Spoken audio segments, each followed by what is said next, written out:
What we're about to do in this section will probably look familiar to you. You've likely seen this before in some algebra class. We're solving systems of linear equations in two variables, usually x and y. So, here's some examples of what we're going to be doing. The three ways that I'm going to show you in this first video is the substitution method, elimination or addition method, and then how to use our graphing calculator to do it. So, the substitution method goes like this. We can solve one of the equations for one of the variables. It doesn't matter which equation and it doesn't matter which variable. I'll pick out the top equation because it looks easier to do. So if I solve for y in the first equation, I'll just subtract the 5x from both sides and have y equals 4 minus 5x.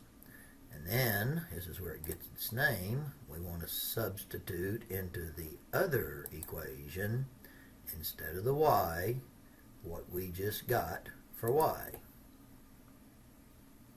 And then finish solving. I'll go through this kind of quickly because you should know how to do this. Now once we've solved for one of the variables, then we take either equation or equations, any equation up there that we want, and we substitute a 1 for x and see what we get for y. Well, the equation that we just used would be a good one, and plugging a 1 in place of the x, we get our answer for y. Now, the final answer is a pair of numbers, x, y, ordered pair, like a point on a graph. That's a little clue for the third method. The second technique is likely one that you've seen before. Here we want to adjust the coefficients so that one of the variables subtracts out.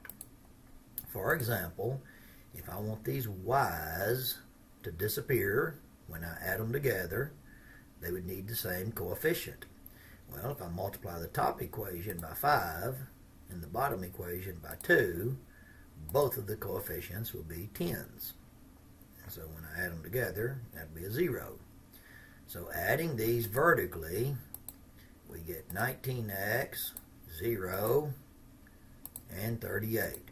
Now we need to finish solving that equation, divide both sides by 19, and then just like on the previous example, we want to plug that back in somewhere. So using the bottom equation and a 2 for x, we'll solve for the y. And again, the point, the answer, is the ordered pair 2, negative 1. Now, here's how I could use my calculator, graphing, to solve this. If I solve each equation for y, type that into my calculator, and draw the graph. Notice I get two lines that cross. We're looking for where they cross. That's called the intersection. So if we use second calc, intersect, and press enter 3 times, we get the intersection point. Notice that's our answer, 4, 1. Now, that's the idea. We can use any of those that we want. I'll show you some problems involving linear equations that we'll solve using one of these methods. The most common method is the elimination or addition method, the middle one.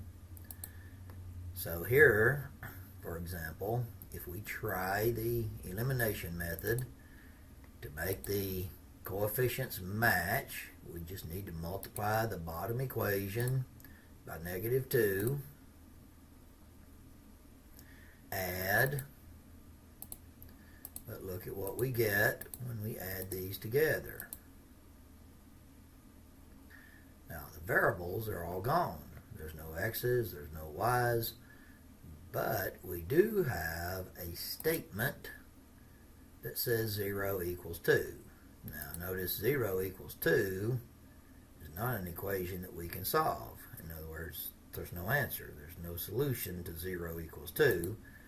So that's the solution to the system. There is no solution. This would be a little difficult if you drew the graphs, because all you'd see is 2 lines on your calculator that do not cross. Here's the same sort of problem. We'll use the elimination method again, multiplying by -2 and adding.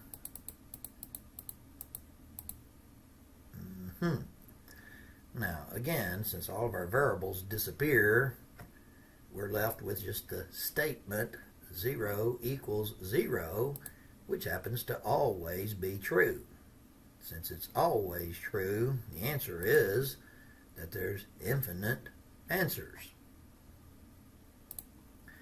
Now, here's a problem that we'll do more of in the future, but for right now, let's see about how we do this word problem. Step 1, we need to identify the variables. Well, this is a pretty easy task.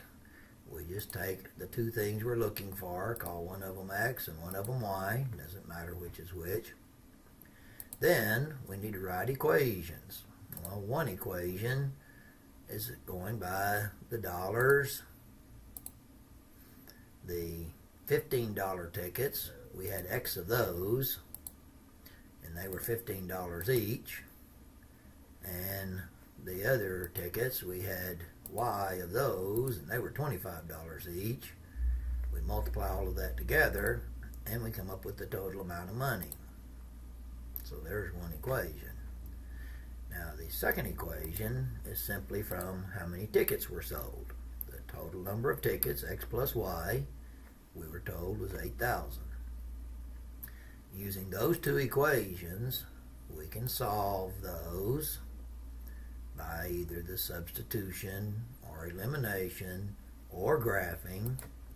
We want to use the elimination method, multiplying the bottom equation by -25 and adding those together, dividing by the -10, we get X. We substitute that somewhere to get the Y. Then step 4, interpret the answer. Well, that's pretty straightforward. The 3,200 is the number of $15 tickets, and the 4,800 is the number of $25 tickets. Here's a similar sort of problem. Step 1, what do we want to call the amount of mix A and mix B, about X and Y? Now, if the amount of protein is 20 grams, you can see that the amount of protein from mix A and the amount of protein from mix B added together have to be 20. How much protein did we have in mix A? Well, 10% of it. So 10% of mix A would be 10% of X. Mix B, that was 20%. So there's one equation. The amount of fat, mix A had 5%. Mix B had 2%. Add them together. Solve that system by the addition method. If we multiply the bottom equation by -10, add those together, divide by -0.4, take the value of X, substitute it somewhere to find out Y. Once we have our X and Y, the interpretation is pretty easy. X equals 100 means 100 grams of mix A. Y equals 50 means 50 grams of mix B.